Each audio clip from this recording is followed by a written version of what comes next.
Welcome here. We've been doing a lot of sessions recently and talking with teachers and just asking them to share with us some of the things they've been doing differently this year that they found success and have been really helpful to their teaching. Today, we're meeting with teacher Carrie Evans. She's a teacher out of Calgary, a junior high teacher who teaches art and drama.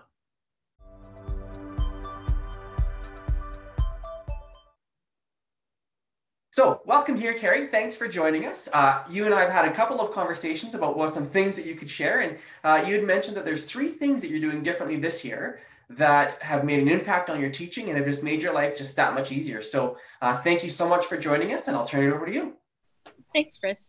Yeah, the first thing I did, I just recently transitioned from high school to junior high, so I had to get used to a brand new timetable. And I knew that I was the specialist and I would need to go from classroom to classroom, or later on, I've been working in my own classroom. But regardless, I decided to use my phone, since we have to have our phones out all the time anyway now, for two-factor authentication and lots of other reasons. And I set alarms for the day every time classes are about to end. So I have an alarm set about 3 minutes before the class is going to end, so that I have time to have my students wrap up.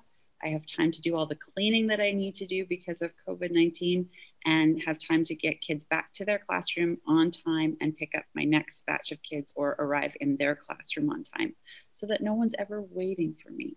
So I set an alarm at the beginning of the year for every single period, and all I have to do in the morning is turn on all the alarms, and I get this nice little audio reminder, so I never teach over my class time. Well, so Carrie, do you turn the alarms off at the end of every day, or do they automatically go off at the end of every day? Yeah, once you acknowledge that the alarm has rung, it's off, so it goes automatically to the next alarm.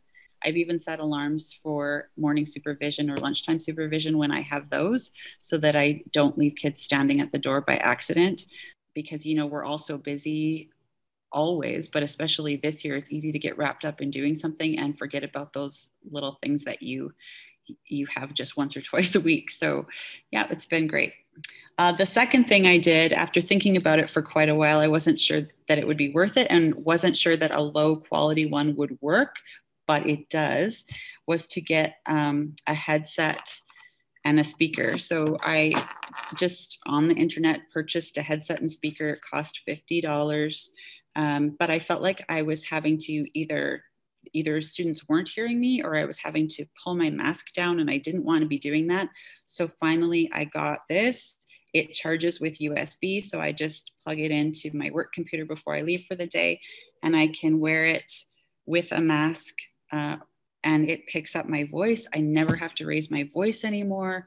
I'm so much less tired throughout the day. So anybody who teaches art where students are talking and working and busy, or drama or phys ed, and really anything where you have a lot of active time in your classroom, you know that you want to get students' attention. And even with all of our little tricks and tips for getting students' attention in the classroom, sometimes you're still just exhausted at the end of the day, having to raise your voice. And I started to worry about losing my voice, and now I never do, because I have this great little speaker, and it's the best $50 I think I've ever spent in my teaching career. Makes all the difference in my day. Find the battery lasts all day.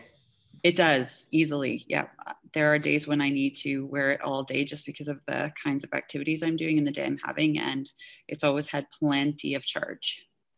And there's no problem when you're wearing a mask? It's still, the sound comes through perfectly still? Yeah, it picks up beautifully. It's really great. And then the third thing that I did this year that I have never done before, I've always started drama or art with instruction and with a project or with a reminder. I picked up the idea for bell ringers actually from another teacher, and decided to adapt them for the drama classroom. We are teaching 5-week wheels here for complementary courses this year. I think a lot of people are. So students are taking complementary courses that normally would get to choose them. They're not getting to choose them. They just need to take a wheel of them. In order to kind of meet more needs of those students, instead of assuming that everybody wants to be a performer, I thought it would be good to have a little bit more theater history and theater studies incorporated than I normally would. And I also wanted a way to be able to assess that other than just conversations in the classroom. So I do a bell ringer every day. Monday's musical Monday, Tuesday's technical theater Tuesday, Wednesday's wildcard Wednesday. So I can do anything, tell them about a improv group or something.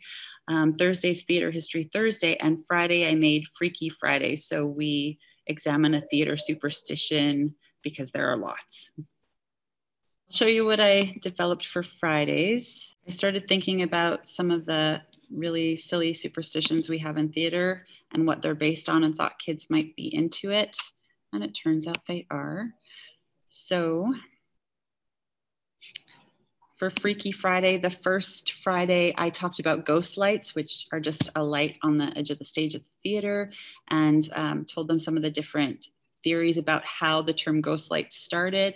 And then I always ask them every day just a little short question that they can respond to in a few words. And sometimes they can even respond by just drawing a picture. So which theory about the ghost light is your favorite? Do you have a ghost story? And then one of my favorites that's worked out really well is the urban legend of the curse of the Scottish play. So why aren't we allowed to say Macbeth in the theater? And have found some really cute little videos about that. And then ask them, what is one thing you've learned this Freaky Friday about Shakespeare theater or the Scottish play that you didn't know before? So they just have to write down one thing, and then they their books, and we get on with our drama warm-up and drama activities for the day. So this is in a actual book that they submit to you, or how does that work? Yeah, it's been in a duotang, so they have a little sheet that every day there's just a tiny little square to fill in, so it doesn't seem like an overwhelming amount of writing. And it's usually their opinion or what they think they learned, instead of trying to remember a fact from the video or something like that. And online, even though we're on D2L, I've maintained that part of our classroom. So in your perspective, what changes for student learning, or what changes has this made in your classroom this year? It's a really good way to start class off on kind of a calm note and a learning note. We're here to learn, not to be goofy. And even though it's a complimentary course, there is learning to do here. So it sets a really nice tone. And then I think it also gives students an opportunity who might not be interested in performance or actually be intimidated by the idea of performance to show learning in other ways. Well, thank you so much, Carrie. I appreciate your time today and joining us, and I appreciate your being willing to put yourself out there and share some of your learnings this year and the new strategies that you're employing this year. So I really appreciate your time, and do thank you for joining us today. Thanks so much, Chris. Take care.